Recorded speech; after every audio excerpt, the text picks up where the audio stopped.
Hi friends, welcome back to my YouTube channel. ನಮಸ್ಕಾರ ಸ್ನೇಹಿತರೆ, ಇನ್ನೊಮ್ಮೆ ಗುಬ್ಬಿ ಚಾನಲ್ಗೆ ಸ್ವಾಗತ ಸುಸ್ವಾಗತ. ನಾವು ಇವತ್ತು ಇತಿಹಾಸದ ಇನ್ನೊಂದು ಕೌತುಕದ ಪ್ಲೇಸ್ ನಿಮ್ಮ ಮುಂದೆ ಇಡುತ್ತಾ ಇದ್ದೇವೆ. ಅದುವೇ ಕುತುಬ್ ಮಿನಾರ್. ನಾವು ಚಿಕ್ಕಂದಿನಿಂದಲೂ ನಂಬಿಕೊಂಡಿರುವ ಕೆಲವು ಐತಿಹಾಸಿಕ ಸ್ಥಳಗಳ ಮೂಲ ರೂಪವು ಇದಾಗಿದೆ. ಆದರೆ ಕಾಲಘಟ್ಟದಲ್ಲಿ ನಮಗೆ ನಿಜಾಂಶಗಳ ರೂಪದಲ್ಲಿ ಕೆಲವು ಸಂಗತಿಗಳು ಕಾಣತೊಡಗಿದೆ. ನಾವು ಪುಸ್ತಕಗಳಲ್ಲಿ ಓದಿರುವ ಹಾಗೆ ದೆಹಲಿಯ ಕುತುಬ್ ಮಿನಾರ್ ಅನ್ನು ಕುತುಬುದ್ದೀನ್ ಐಬಕ್ ನಿರ್ಮಿಸಿದ ಎಂದುಕೊಂಡಿದ್ದರು. ಆದರೆ ಈಗ ನಿಜಾಂಶವೇನೆಂದರೆ, ಖಗೋಳಶಾಸ್ತ್ರದ ಬಗ್ಗೆ ಅಧ್ಯಯನ ಮಾಡಲು ರಾಜ ವಿಕ್ರಮಾದಿತ್ಯ ತನ್ನ ಕಾಲದಲ್ಲಿ ನಿರ್ಮಿಸಿದ ಎನ್ನಲಾಗುತ್ತದೆ. ರಾಜ ವಿಕ್ರಮಾದಿತ್ಯನು ತನ್ನ ಕಾಲದಲ್ಲಿ ಖಗೋಳಶಾಸ್ತ್ರದ ಬಗ್ಗೆ ಅಧ್ಯಯನ ಮಾಡಲು ಅಧ್ಯಯನಕಾರರಿಗೆ ಈ ಕಂಬವನ್ನು ನಿರ್ಮಿಸಿಕೊಟ್ಟಿದ್ದ ಎನ್ನಲಾಗುತ್ತದೆ. ಈ ಕಂಬವು ಬಹು ಎತ್ತರವಾಗಿದ್ದು ಬಹಳ ಎತ್ತರವಾಗಿದ್ದು ಒಂದು ಸೌಂದರ್ಯದ ಪರ್ವತವೇ ನಿಂತಿರುವ ಹಾಗೆ ಕಾಣುತ್ತದೆ. ಇಲ್ಲಿರುವ ಕೆಲವು ಕಟ್ಟಡಗಳನ್ನು ಕಂಡರೆ ಹಿಂದಿನ ಕಾಲದಲ್ಲಿ ಯಾವುದೋ ರಾಜರ ದಾಳಿಯಿಂದ ಈ ತರ ಆಗಿದೆಯೇನೋ ಎಂದುಕೊಳ್ಳುವುದರಲ್ಲಿ ಅನುಮಾನವಿಲ್ಲ. ನಿಜಕ್ಕೂ ಈ ಕಟ್ಟಡ ಹೀಗೇಕಾಗಿದೆ ಎನ್ನುವುದು ಇನ್ನೂ ಪ್ರಶ್ನಾರ್ಥಕವಾಗಿದೆ. ಒಂದು ಕಾಲದಲ್ಲಿ ರಾಜ ವಿಕ್ರಮಾದಿತ್ಯನ ಯೋಚನೆಯಲ್ಲಿ ನಿರ್ಮಿತವಾದ ಈ ಬಹುದೊಡ್ಡ ಕಟ್ಟಡವು ಇಂದಿನ ಕಾಲದಲ್ಲಿ ಈ ಪರಿಸ್ಥಿತಿಯಲ್ಲಿರಲು ಕಾರಣವೇನು ಎನ್ನುವುದು ಯೋಚನಾರ್ಹವಾಗಿದೆ. ಏಕೆಂದರೆ ಇಷ್ಟು ಬಹಳ ದೊಡ್ಡವಾದ ಕಟ್ಟಡವನ್ನು ಕಟ್ಟಬೇಕೆಂದರೆ ವಿಕ್ರಮಾದಿತ್ಯ ಎಷ್ಟು ಯೋಚಿಸಬಹುದು, ಎಷ್ಟು ವಿಜೃಂಭಣೆಯಿಂದ ಇದು ತಲೆ ಎತ್ತಿತು ಎನ್ನುವುದು ನಮಗೆ ಯೋಚಿಸಬಲ್ಲ ವಿಷಯವಾಗಿದೆ.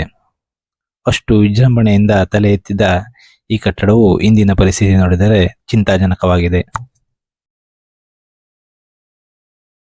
ಈ ಕಟ್ಟಡವು ನಶಿಸಿ ಹೋಗುವ ಸ್ಥಿತಿಯಲ್ಲಿದ್ದರೂ ಕೂಡ ಈಗಲೂ ಕೂಡ ನಮಗೆ ನೋಡುಗರರ ಮನಸೆಳೆಯುತ್ತದೆ ಎಂದರೆ ಒಮ್ಮೆ ತಾವು ಯೋಚನೆ ಮಾಡಿ.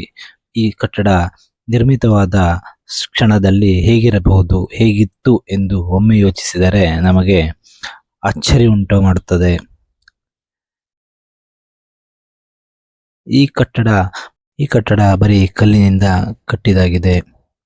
ಯಾವುದೇ ಸಿಮೆಂಟ್ ಇನ್ನಿತರ ಯಾವುದೇ ವಸ್ತುಗಳನ್ನು ಇದಕ್ಕೆ ಬಳಸಿಲ್ಲ. ತುಂಬಾ ವರ್ಷ ಬಾಳಿಕೆ ಬರಬೇಕು ಎನ್ನುವ ಕೆಲ ಕಾರಣಗಳಿಂದ ಕಲ್ಲಿನಿಂದಲೇ ಕಟ್ಟಲಾಗಿದೆ. ರಾಜನ ಮುನ್ನ ಯೋಚನಾ ಶಕ್ತಿ ಎಷ್ಟಿತ್ತು ಎನ್ನುವುದು ನಮಗೂ ಕಲ್ಪನಾರ್ಹವಾಗಿದೆ. ಯಾಕೆಂದರೆ ಈ ಕಟ್ಟಡದ ನಿರ್ಮಾಣವನ್ನು ನೋಡಿದರೆ ನಮಗೆ ರಾಜ ಮುಂದೆ ಈ ಕಟ್ಟಡದ ವೈಭವೀಕರಣ ಯಾವ ರೀತಿ ಮಾಡಬೇಕೆಂದುಕೊಂಡಿದ್ದ ಎನ್ನುವುದು ನಮಗೆ ಗೋಚರವಾಗುತ್ತದೆ. ಈ ಕಟ್ಟಡದ ಒಳಗಡೆ ಹಲವಾರು ಕ್ರೈಸ್ತ ಧರ್ಮದ ಕೆತ್ತನೆಗಳನ್ನು ಮಾಡಲಾಗಿದೆ, ಲಿಪಿಗಳ ಕೆತ್ತನೆಗಳನ್ನು ಮಾಡಲಾಗಿದೆ. ಇಲ್ಲಿಯ ಕೆಲವೊಂದು ಕಂಬವನ್ನು ನೋಡಿದರೆ ನಮಗೆ ಆಶ್ಚರ್ಯವಾಗುತ್ತದೆ. ಏಕೆಂದರೆ ಇಲ್ಲಿ ಕೆಲವೊಂದು ಕಂಬದ ಮೇಲೆ ಕೆಲವೊಂದು ಗಣೇಶನ ವಿಗ್ರಹಗಳನ್ನು ನಾವು ನೋಡಬಹುದಾಗಿದೆ. ಈ ಗಣೇಶನ ವಿಗ್ರಹದಂತಿರುವ ಈ ಮುಖವನ್ನು ತಾವು ಒಮ್ಮೆ ನೋಡಿ. ಈ ಗಣೇಶನ ಮುಖದಂತಿರುವ ವಿಗ್ರಹವನ್ನು ನಾವು ಒಮ್ಮೆ ನೋಡಿದರೆ ಈ ದೇವಾಲಯ ಹಿಂದೂಗಳಿಗೆ ಸೇರಿತ್ತೇನೋ ಎನ್ನುವಂತ ಒಂದು ನಂಬಿಕೆ ಗಾಢವಾಗುತ್ತದೆ. ಯಾಕೆಂದರೆ ಈ ಕಂಬಗಳ ಮೇಲೆ ಕೆತ್ತಿರುವ ಹಲವಾರು ವಿಗ್ರಹಗಳ ಫೋಟೋ ಕೇವಲ ಹಿಂದೂ ಧರ್ಮದ ವಿಗ್ರಹಗಳಂತೆ ಕಾಣತೊಡೆಯುತ್ತದೆ. ಇಲ್ಲಿ ಇನ್ನೊಂದು ಗಮನಿಸಬೇಕಾದ ವಿಷಯವೇನೆಂದರೆ, ಕಲ್ಲಿನ ಮೇಲ್ಪದರದಲ್ಲಿ ಇನ್ನೊಂದು ಕಲ್ಲನ್ನಿಟ್ಟು ಅದಕ್ಕೆ ಕೆಲವೊಂದು ಕ್ರೈಸ್ತ ಧರ್ಮದ ಹೆಸರುಗಳನ್ನು ಕೆತ್ತಿದ್ದಾರೆ. ಹೀಗೆ ನೋಡಿದರೆ ಮೊದಲಿರುವ ಕಲ್ಲು ಯಾವ ಧರ್ಮಕ್ಕೆ ಸೇರಿದ್ದು ಎನ್ನುವಂತ ಒಂದು ಯೋಚನೆ ಬರುವುದರಲ್ಲಿ ಸರ್ವೇ ಸಾಮಾನ್ಯ. ವಿಶ್ವದ ಅತಿ ಎತ್ತರದ ಗೋಪುರ ಇದಾಗಿದೆ. 72.5 ಅಡಿ ಎತ್ತರವಿರುವ ಈ ಮಿನಾರ್ 5 ಅಂತಸ್ತುಗಳನ್ನು ಹೊಂದಿದೆ. ಇದರ ಮೇಲೆ ಕುರಾನ್ನ ಸಾವಿಗಳನ್ನು ಕೂಡ ಬರೆಯಲಾಗಿದೆ. ಇಲ್ಲಿರುವ ಸ್ತಂಭಕ್ಕೆ ವಿಷ್ಣು ಸ್ತಂಭ ಹಾಗೂ ಹಲವಾರು ಹೆಸರುಗಳಿಂದ ಕರೆಯಲಾಗುತ್ತದೆ.